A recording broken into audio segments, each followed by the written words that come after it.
NHC game, probably the premier game in this conference this week, East Noble at New Haven. And I really dove into the numbers on this one. These teams are literally less than 10 points apiece away from being undefeated on the season. I mean, New Haven's only loss is an overtime loss to Carroll, a 6A team.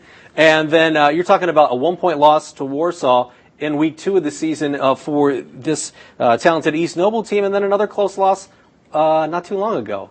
So what do they do to get things going? Because these are teams that could very well have been undefeated at this point. Yeah, talking to Coach Amstutz yesterday, he felt we're really playing our best football right now. And they won 49-35 last week against Columbia City, but it was 49-0 at halftime, so that game was over.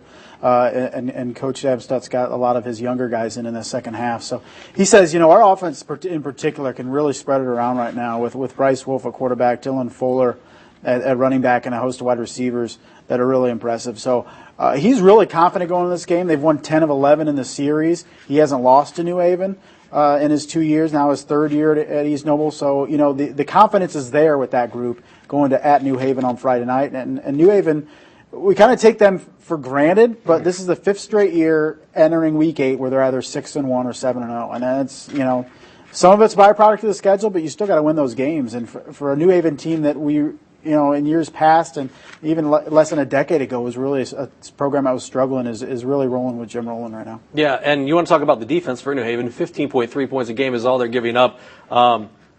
They're going to get tested because East Noble, when they've got Bryce Wolf healthy and back there at quarterback, he makes a lot of plays both with his arm and his feet. If you're the New Haven defense, do you try to stop either the passing game, the running game? How do you approach it? Because East Noble can put up points, and they can put up points in a hurry.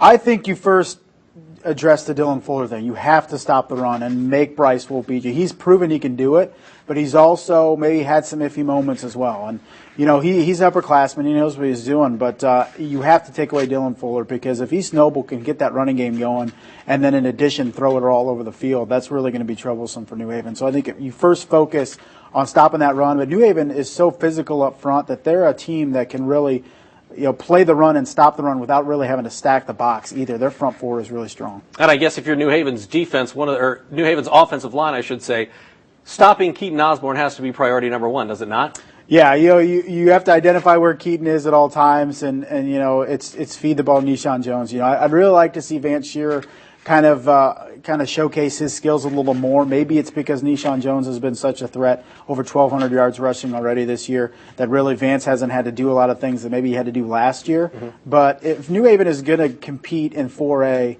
in the postseason and then maybe against a Dwenger, they're really going to have to get that pass game going. I thought they were really more of a consistent threat last year in the vertical game, and maybe that Jordan Hogue obviously is a big plus when you're trying to pass the ball. But being able to do that vertically is going to be really important for New Haven.